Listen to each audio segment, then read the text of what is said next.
Next question है 2.9। Explain clearly with examples the distinction between a part है magnitude of displacement some time called distance over an interval of time and the total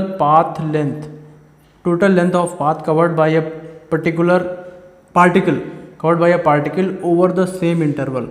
तो हमें बताना है magnitude of displacement और total path length में क्या difference होता है।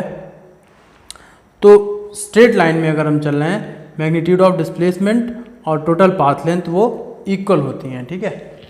तो इसको पहले लिख लेते हैं फिर समझाते हैं। देखिए, मैग्नीट्यूड ऑफ डिस्प्लेसमेंट और distance is equal to total path length when particle moves in straight line and when we move forward and backward magnitude of displacement will less than, दो बार लिख दिया, will less than the path length. इसको समझ लेते हैं। जैसे ये एक पॉइंट है ए और ये एक पॉइंट है बी, ठीक है। ए से बी तक जा रहे हैं एक स्ट्रेट लाइन में, तो यहाँ पे जो डिस्प्लेसमेंट होगा मैग्नीट्यूड ऑफ डिस्प्लेसमेंट और path length, magnitude of displacement कितना जाएगा ए बी, ठीक है। डिस्प्लेसमेंट कितना है ए बी और पाथ लेंथ यहाँ पे कितनी है, वो भी कितनी है ए बी। तो जब हम स्ट्रेट लाइन में जा रहे हैं, सीधा चलते चले जा रहे हैं, तब जो मैग्नीट्यूड ऑफ डिस्प्लेसमेंट और पाथ लेंथ क्या होंगी, इक्वल होंगी। बट हम ए से बी तक गए और फिर बी से सी तक आ गए, ठीक है।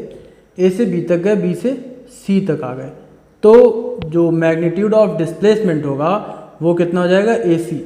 डिस्प्लेसमेंट क्या होता है, फाइनल पॉइंट और इनिशियल पॉइंट के बीच की जो डिस्टेंस होती है। अगर हम इसको ऐसे लिख लें, ये 5 हो गया, ये 3 हो गया, तो डिस्प्लेसमेंट कितना हो जाएगा, 5 का हो जाएगा।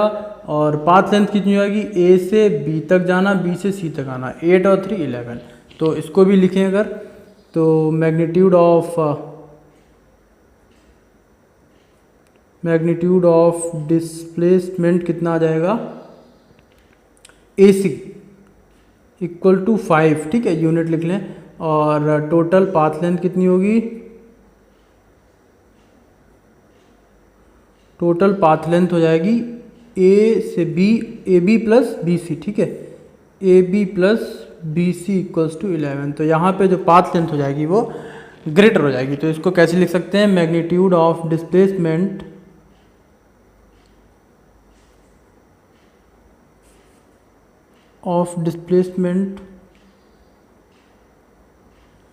वो या तो पाथ लेंथ से छोटा होगा या उसके इक्वल होगा, ठीक है।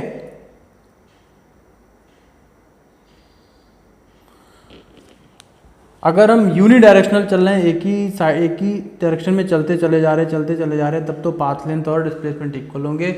और अगर हम बैकवर्ड आएंगे तब वो चेंज हो जाएंगे। दूसरा पार्ट क्या कह रहा है, B part, magnitude of average velocity over an interval of time and average speed over the same interval of time. Average speed of a particle over an interval of time is defined as the total path length divided by the time interval. Average velocity वो होती है displacement, ठीक है। तो magnitude of displacement या total displacement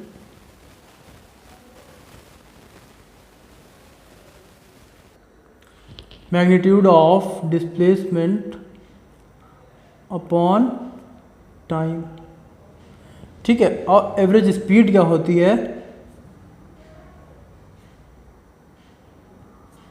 वो होती है टोटल पाथ लेंथ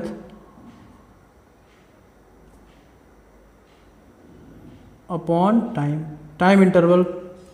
तो देखिए, अभी हम पीछे डिस्कस कर चुके हैं कि पाथ डिस्प्लेसमेंट जो होता है वो पाथ लेंथ के या तो इक्वल होगा या इससे छोटा होगा। तो सेम बात यहाँ पे भी आ जाएगी।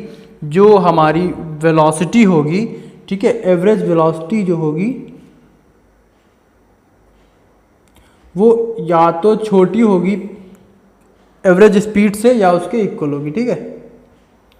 और उसका रीज़न यही होगा because displacement is either less than और इक्वल टू पाथ लेंथ, ठीक है। दूसरी बात यहाँ पे एक ये भी है, वेलोसिटी जीरो भी हो सकती है। अगर हमारा डिस्प्लेसमेंट, हम ए से बी तक गए और बी से ए तक आ गए, ए से बी तक गए, बी से ए तक आ गए, तब हमारा डिस्प्लेसमेंट क्या हो जाएगा, 0 हो जाएगा।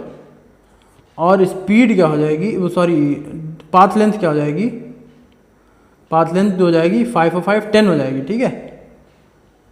तो डिस्प्लेसमेंट 0 भी हो सकता है, बट पाथ लेंथ 0 कभी भी नहीं हो सकती अगर कुछ मूवमेंट हुआ है, ठीक है। तो उसी के अकॉर्डिंग एवरेज वेलोसिटी जो है वो 0 भी हो सकती है, अगर डिस्प्लेसमेंट 0 हो गया बट स्पीड 0 नहीं हो सकती।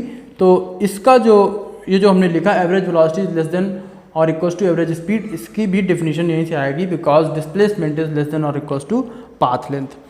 अगला आगे लिखा है इसी में,